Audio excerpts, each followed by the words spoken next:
Good morning. Welcome back to the Broadcast Retirement Network. I'm Jeff Snyder. This is BRN AM for Wednesday, January 11th, 2023. And our top story today, paths to boost retirement security for non-traditional workers. Today's show is powered by the Pew Charitable Trust's Retirement Savings Project.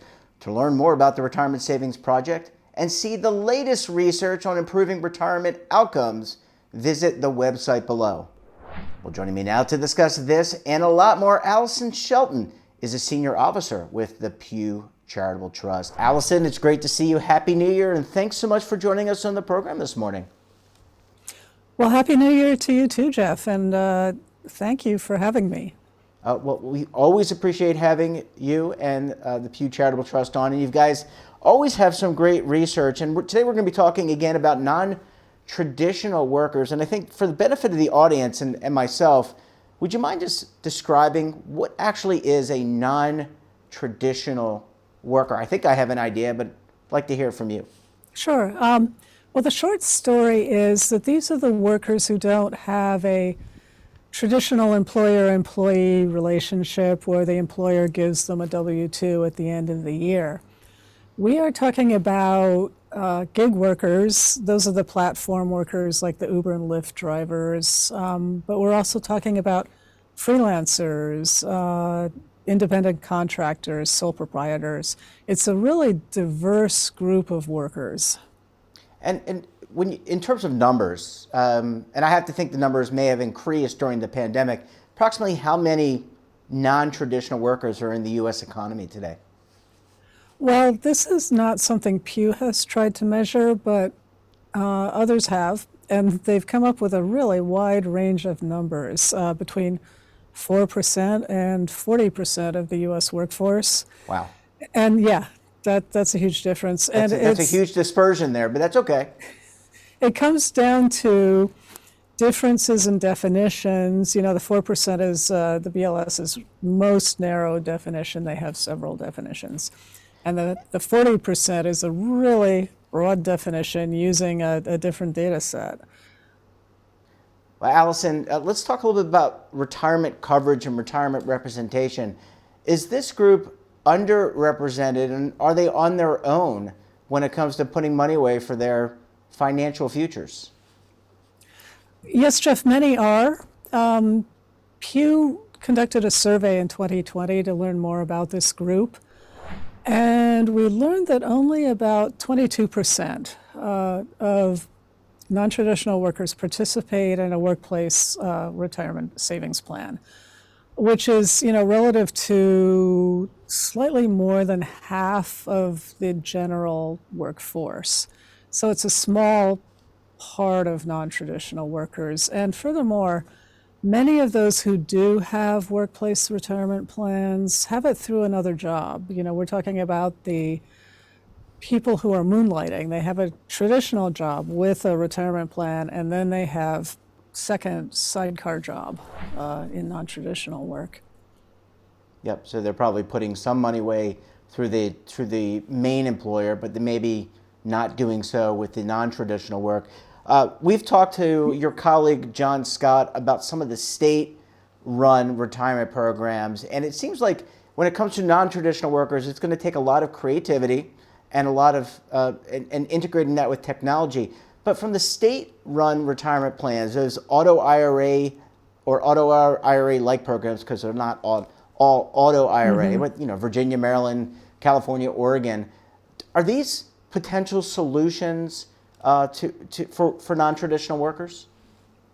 Yes, we like to think they are. Automated savings programs have been implemented in 11 states so far, and many additional state legislatures are considering them.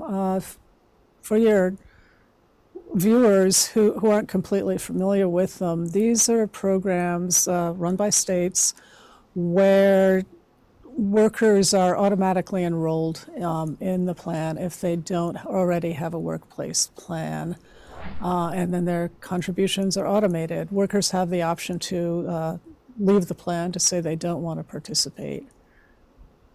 But it's a program that's really getting underway in many states, and we think it offers a lot of potential. There are specific issues about reaching and enrolling non-traditional workers in these plans, but several states, for example, Oregon, California, Illinois, have opened up their plans to non-traditional workers.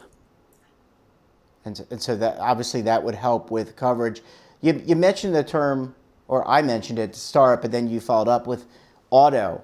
How important is automation to getting non-traditional workers in to a retirement plan? Because you look at, for example, the defined contribution 401k industry, they have auto enrollment, they have auto escalation, auto increase. These are all features that were part of the pension, I'm dating myself now, the Pension Protection Act of 2006. Is automation a key cornerstone of helping this offering solutions for non-traditional workers? Many of these automated features are good for all types of workers, not just non-traditional workers, but for traditional workers as well.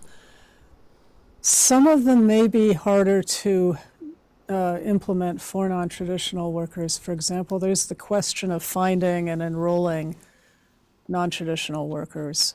But in terms of having automated payments, that's a behavioral nudge that could really help non-traditional workers build their retirement savings. It takes the sort of guesswork and the planning out of contributing. You don't have to think about it, every time you get your paycheck, do I want to send this money? It just happens. And for traditional and non-traditional workers alike, this could be a real boon to retirement saving. Yeah, sometimes it takes a little bit of nudge to do some things. Go to the doctor, save for retirement, get flowers for your wife on her anniversary, on your anniversary. Mm-hmm. Allison, I need to take a very quick break. When we come back, we'll talk about some of the solutions for non-traditional workers in terms of retirement coverage. You're going to want to stay tuned right here on BRN AM.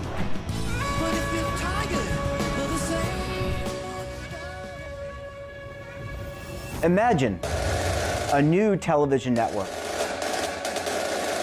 that will make you richer, healthier, and in control of your financial future.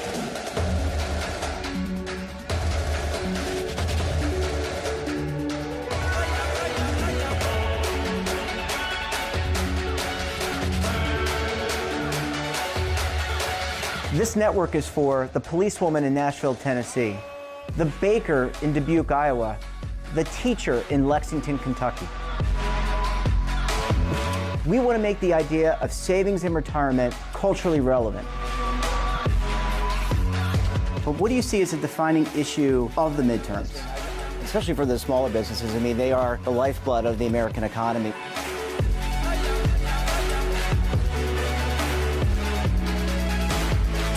Featuring exclusive interviews, current affairs, and docuseries.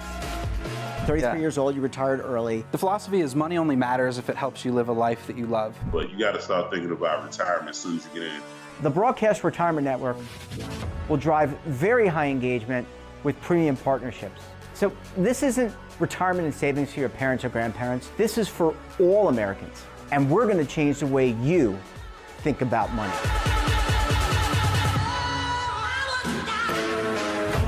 Welcome to the next frontier of retirement and savings. This is BRN, the Broadcast Retirement Network. Are you stuck with a low credit score? A credit report and score that's causing you to be denied credit or pay higher interest rates than others for the same things? Then do what Terrence did and call Credit Repaired for your free credit evaluation to help restore your credit. I started thinking about buying a new house, and my score wasn't where I needed it to be. I called and spoke with one of the representatives, and we just had a good conversation, and I liked what he was saying. Just one call for his free credit evaluation was all it took to start back on the track to repairing his credit. I'm seeing the deletions and I'm getting the report, so I know something's being done. It does make a difference to me. All it takes is one call to get started. Credit Repair has given me a second chance to have a better credit score. Don't let a low credit score hold you back another day. Do what Terrence did and make the call for your free credit evaluation. Call 800-819-4152. That's 800-819-4152. Again, 800-819-4152. Welcome back. A reminder that today's show is sponsored by the Pew Charitable Trust Retirement Savings Project. To learn more about the Retirement Savings Project and to see the latest research, visit the website below. And we're joined again this morning by Allison Shelton. She's a senior officer with the Pew Charitable Trust. Allison, thanks so much for sticking with us this morning. Happy to be here again. Yeah, this is great, and we're talking again about non-traditional workers. So in looking at the brief that was created by your team, yours, John's team, one of the options is a transfer from a financial institution to a retirement account. And I want to ask you a little bit about this because I'm trying to think about how this could work. Again, we're talking about non-traditional workers. So does it integrate with a payroll system? Or is it embedded in something like a payment app like Zelle, Venmo, PayPal? How does that solution work? We asked non-traditional workers about 6 possible options. And we found that every single option received more positive than negative responses. But we also had a lot of people who said they didn't know whether they'd participate in that option. And you can sort of imagine what's going on. They're presented with something for the first time and they're not sure how it would work for them.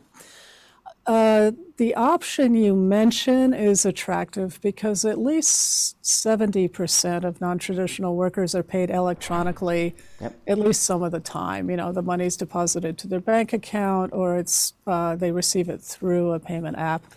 And something like 90% eventually move their money to a bank account.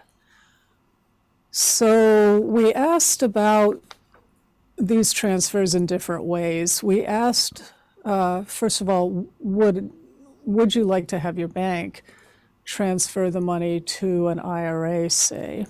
And found that about half of workers, non-traditional workers, were interested in the option. And about a quarter were not. But again, you had a large number who were not sure.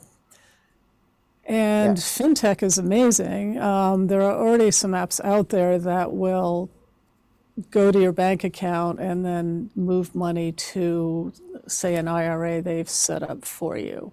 That's already available. And about 60% of non-traditional workers told us that they'd like to investigate this option.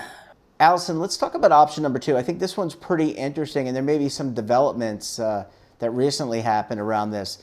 It involves the quarterly or annual tax filings, and in particular, the Savers Credit. That was, I think, part of EGTRA. How does this work, and what's the benefit here? Well, we realized that saving through your tax filing might be the easiest route for many people. We conducted our survey in the spring of 2020 when there was a Savers Credit. And the Savers Credit was, under the Savers Credit, you could instruct the government to deposit the amount of your refund into your IRA, your 529 account, your ABLE account if you're disabled. The credit amount was limited by the amount of your refunds, so many people did not get the full amount they were entitled to, the full, percentage of their savings. But recently, very recently, Congress modified the Savers Credit to create a Savers Match. And with the Savers Match, the federal government will match low to moderate income workers' deposits into their retirement accounts with set percentages. And the match is not restricted by the amount of the refund. You get the full match that you're entitled to. And which, Allison, it should be an excellent aid to people and incentive for them to save for retirement. And it would be very similar to in the 401k, 403b, 457, where there's a match. That has shown overwhelmingly to be an incentive to put money away. So if you know you're getting the maximum match possible, that would make me save. I would save if I could. Absolutely, yeah. We're excited about this as an incentive to help people, non-traditional workers and all workers really, who meet the income requirements. Options 4 and 5 in the brief seem similar in that sponsoring organizations, whether they're an organization or what are called multiple employer plans, set up plans on behalf of members' employers. What's kind of the difference between the two options there? Well, you're right. They're both sort of group plans. Our option 4 describes a scenario where your representative body, it might be a trade union or the Chamber of Commerce or a professional group, offers a plan and you participate in this plan. And option 5 describes what are known as PEPs and MEPs. These are pooled employer plans or multiple employer plans. And the way we look at it is multiple self-employed workers could join together in a plan. Both of these seek to build a large enough group of workers to reduce administrative and investment and other costs. That's the goal of both of these plans. And again, for the MEPs and PEPs, again, we had, more than half of workers were interested in this plan. But we had a quarter who said they were not interested, and then we had another quarter who said, we don't know. And, again, being presented with this, as part of, a survey with multiple plans, you can kind of see where they're coming from. Yeah, not knowing. And there's a lot of, and we're guilty in our industry with a lot of jargon. Yeah. Although I'm sure you wrote the survey to eliminate jargon, but when you say PEPs, MEPs.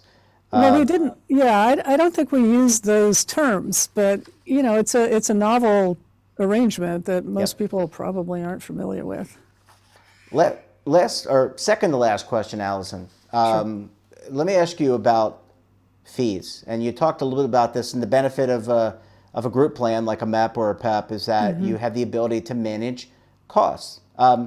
How do you balance in all these options? How do you balance costs, which for many, if you have if you're making $500 contributions into an IRA, the cost can be a larger share, meaning the investment costs, the administrative costs. So it's about getting coverage, important, but also making sure you're doing so by minimizing cost to the shareholder. Absolutely. Fees are huge. And small differences in fees can really build up over the course of your work life or your retirement and reduce what you have available in retirement by tens of thousands of dollars. And Pew has done some work on this. It's on our website. But let's see, for the auto IRAs, often the states that have passed auto IRA legislation have put caps on the fees. Mm-hmm. But for the private sector solutions, for example, the fintech apps or the bank transfers, this is where participants would really need to be aware of the fees. They might need to do research. It's potentially an area where education could be helpful, not the solution, but could help people keep an eye out for high fees and reduce the share of their savings that are subject to them. Allison, last question. I mean, you and the folks and the team at Pew have done a great job in gathering data, doing research and analysis. We're into 2023. So what's next? How do you follow this up? Is it just continuing to track what non-traditional workers are saying about their plans, how they want to save for retirement? Well, in our office, we're interested in multiple aspects of this issue. One line of our work is to encourage and help and provide technical assistance to states that are considering auto IRAs and help them understand what the programs are and implement solid programs. Another line of work we're looking forward to doing is figuring out how to incorporate non-traditional workers in auto IRAs. What are the issues for reaching them? What are the issues for automated contributions, for example? And, you know, would automating contributions work for non-traditional workers who have volatile incomes? What is the role for a separate rainy day fund so that they wouldn't need to draw on their retirement savings? Things like that. Putting these ideas into practice is where we're going next. Yeah, and this is the kind of stuff where, you know, policymakers, their staffs, regulators need to understand this stuff because they probably don't have the same access to data or the research that you do. And so it's important to have an informed decision when crafting policy. Allison, we're going to have to leave it there. Always great to chat with you and the folks at Pew. Thanks so much for joining us. And look, we look forward to having you back with the latest research again in 2023. Well, thank you, Jeff, for giving me this opportunity to talk about our work. And by the way, all this work is available on Pew's website, pewtrust.org, if Absolutely. Folks are interested in learning more about it. Oh, I think they will be. It's always a good read, great analysis, great work. Allison, good to see you. Enjoy the rest of your day. You too. Bye-bye.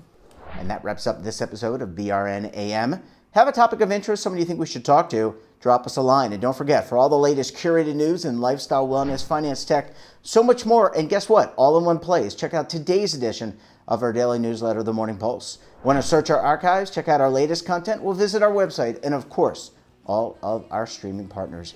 We're back again tomorrow for another edition of BRN AM. Until then, I'm Jeff Snyder. Stay safe, keep on saving, and don't forget, roll with the changes.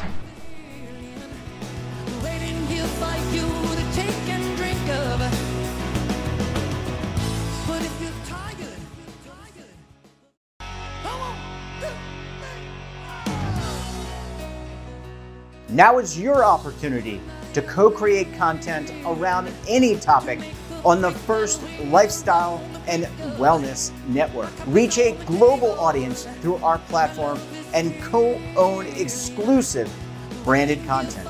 All of our programs are available on demand and also as audio-only podcasts, so you can take us on the go. Broadcast Retirement Network, available anytime, anywhere, and on any device. Tax audits, tax liens, wage garnishments. Every day we hear stories like this about good folks who are simply struggling to pay their bills. Each of them are living a frightening IRS tax nightmare, and they are afraid it will destroy their lives. I'm a divorced single mom, and my ex-husband left me and the kids with a lot of unpaid bills, including unpaid taxes. I was really starting to show my stress on my kids because the IRS had sent me a letter demanding a huge payment from me. I couldn't afford it. So then the IRS was threatening to garnish my wages. I'm already living paycheck to paycheck. That would have put me over the edge financially. It truly seemed hopeless, but then a friend at work told her to call the tax relief line. The people at the tax relief line, they told me about something called innocent spouse relief. They worked it out so that all of the taxes from my ex are not my problem. I don't know how that works, and I don't care. All I care about is that I don't owe the IRS a dime, and they are not going to take my paycheck. Even if it seems hopeless, you should call the number on your screen right now. There is absolutely no cost for the call or the consultation. You are under no obligation. If you are worried that the IRS could garnish your wages, seize your assets, even take your home, call us right now. The Tax Relief Line is here to help you. Now you have a knowledgeable, professional team of tax experts that are ready to negotiate with the IRS and fight for you to save you money. The Tax Relief Line's professionals have successfully negotiated thousands of cases, reducing and sometimes even eliminating the tax debt for their clients. It's very easy to get started. Simply call the number on your screen right now. You don't have to live in fear anymore. The call and the consultation are free.